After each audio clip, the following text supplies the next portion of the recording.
Tafsir Al-Misbah. Surah Al-Baqarah, ayat 75. Apakah kamu masih tamak, bahwa mereka akan percaya kepada kamu, padahal segolongan dari mereka mendengar firman Allah, lalu mereka mengubahnya setelah mereka memahaminya, sedang mereka mengetahui. Ayat ini tidak hanya menunjuk kepada keadaan Bani Israel yang membangkang setelah uraian yang dikandung oleh kisah sapi di atas, tetapi ia menunjuk kepada keadaan mereka yang diuraikan sejak firman-Nya, ingatlah, ketika kami mengambil janji dari kamu, dan kami angkatkan gunung Tursina di atas kamu. Pada ayat 63 dan hingga ayat yang lalu. Karena itu, penulis menjadikannya satu kelompok tersendiri. Di sisi lain, kalau ayat-ayat yang lalu mengingatkan Bani Israel tentang aneka nikmat Allah, serta menguraikan kecaman Allah terhadap mereka, maka kini uraian ayat ini tetap menyangkut Bani Israel, tetapi ia ditujukan kepada kaum muslimin. Uraian kali ini membuka kedok sekelompok dari mereka, agar kaum muslimin tidak terpedaya dengan ulah dan tipu daya mereka, tidak juga menaruh harapan terlalu banyak dari mereka. Allah memulai uraian ini dengan menyatakan, apakah kamu masih tamak, yakni mengharapkan dengan amat sangat atas sesuatu yang bukan pada tempatnya, yaitu bahwa, mereka akan percaya kepada kamu yakni mengakui kerasulanmu dan kebenaran agama kamu, wahai kaum muslimin. Tidak wajar engkau berharap terlalu banyak dari mereka. Mengharap atau tamak dalam istilah ayat di atas, hanya wajar menyangkut apa yang kira-kira ada di dalam kemampuanmu.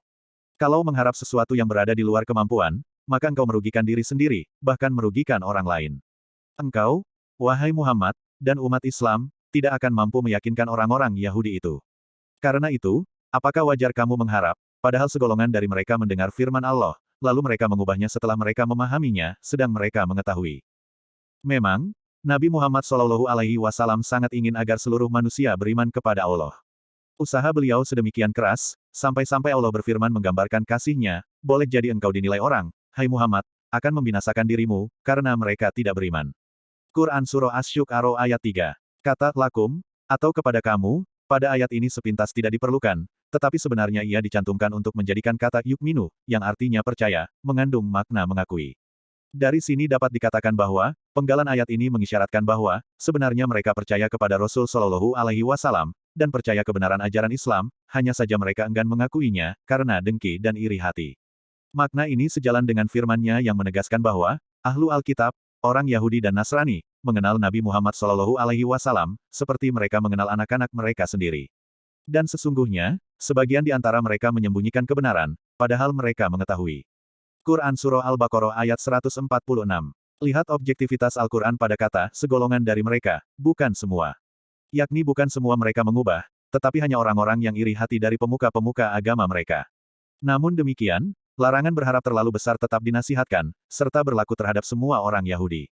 Karena yang segolongan ini boleh jadi lebih kuat pengaruhnya, atau lebih pandai mengemas kebatilan daripada muslimin dalam mengemas kebenaran dan keindahan Islam. Apalagi, yang segolongan itu melakukan dosa berganda, yaitu, mereka mendengar firman Allah lalu mereka mengubahnya. Itu mereka lakukan setelah mereka mengetahui. Itu satu bukti ketidakwajaran mengharap terlalu banyak. Bahwa ayat ini melarang untuk mengharap terlalu banyak, bukan berarti memerintahkan untuk berhenti berdakwah, mengajak mereka kepada kebenaran.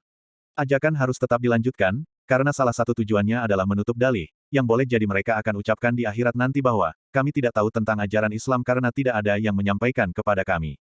Ini sejalan dengan firman-Nya, hai Ahlu Alkitab, sesungguhnya telah datang kepada kamu Rasul kami, menjelaskan syariat kami kepadamu, ketika terputus pengiriman Rasul-Rasul, agar kamu tidak mengatakan, tidak datang kepada kami baik seorang pembawa berita gembira maupun seorang pemberi peringatan.